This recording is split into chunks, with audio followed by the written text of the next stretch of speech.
Mats Akberg, bonjour. Bonjour Karine. Vous êtes le gérant de CM Distribution, un franchisé donc de Bureau Vallée, qui est un acteur majeur de la fourniture de bureaux. Un secteur qui souffre un peu ces dernières années, mais vous, paradoxalement, chez CM Distribution, vous affichez une croissance assez intéressante depuis 10 ans. Comment vous expliquez ça? Je pense surtout qu'on a su fidéliser nos clients. On le fidélise avec le prix, le service et l'accueil. Et bien sûr aussi l'offre de produits proposée par l'enseigne Bureau Vallée. D'accord, donc vous êtes, en plus d'Internet, vous êtes une boutique également. Nous sommes surtout une Physiquement, boutique on peut venir depuis vous voir. 10 ans et on a l'Internet, on peut acheter via Internet, on peut nous téléphoner, on peut venir au magasin, Vous on êtes peut envoyer des multicanal. mails. On est vraiment multicanal. Ça, c'est une de nos vraies forces aujourd'hui. Oui. Alors, le secteur de la fourniture de bureaux, on lui reproche parfois d'être un peu poussiéreux. Comment il évolue? Il évolue comme la société autour. Hein. Forcément, il y a des produits qui sont moins demandés avant. À savoir, par exemple, Le papier est moins demandé Ouais. en France, même si chez nous, à Montigny-les-Bretonneux, on n'a pas vraiment vu c'est de vrai qu'on baisse. est en mode Non. dématérialisation le plus possible, donc Ouais, je ouais. suppose Mais- qu'effectivement il y a moins de papier, mais vous en vendez toujours autant. Oui, oui, oui. oui. D'accord. Et les produits qui sont plus plébiscités qu'avant, par exemple Le classique reste le même. Hein.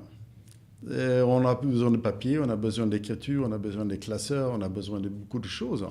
Et nous, depuis 10 ans que je dirige cette entreprise, on n'a pas vu de diminution, baisse vraiment. significative, non. Et le digital, par exemple Le est-ce qu'il y a une digital place dans vos arrive. produits Ouais. Et c'est un des produits qu'on vend de plus en plus, bien sûr. Mais ça change, c'est une technique qui change souvent et vite. Et c'est une avenir, c'est certain. Donc on est dedans aussi. Hein. Alors vous dites que effectivement vous accordez une importance particulière au service. Ça veut dire qu'on vient chez vous pour acheter sa fourniture de bureau, on vient ou on le fait via Internet, mais qu'en plus de ça, on peut également vous demander de l'impression, on peut vous demander des petits travaux d'impression, du tampon, etc. Ah oui, tout à fait. On a des impressions de tout format. On a des grands formats. On peut faire des grandes affiches, des bâches à l'intérieur. On peut faire des tampons, de plastification, des dossiers. Tout ce qu'on veut, tout ce qu'on a besoin pour une entreprise, on peut le faire chez nous. Ouais. Alors vous parliez du papier tout à l'heure qui a une empreinte écologique quand même importante.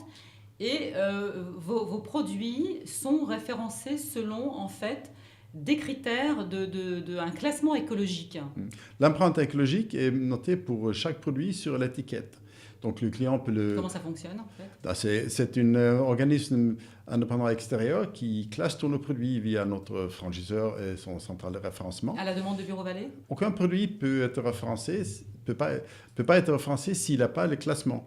Et après, les clients en magasin, il peut nous demander ou s'aperçoit lui-même via nos étiquettes et notre matériel en magasin. En Donc ça veut dire que le client sait ce qu'il achète? Il peut le savoir, oui. Et c'est Ouais. important, ça, il n'y a pas que le prix qui est un critère de choix, donc? On voit depuis quelque temps que c'est un peu plus complexe que le prix. Bien sûr, le prix, c'est déterminant. Personne veut acheter trop cher, mais c'est un ensemble de choses. Le prix, bien sûr, l'empreinte écologique, le service dans le magasin, et que c'est un produit qui correspond à ses attentes et ses besoins. Donc c'est une vision moderne de la fourniture de bureau. On essaye. Et rassurante. Merci Mats Akberg d'avoir répondu à nos questions. Merci, Karine.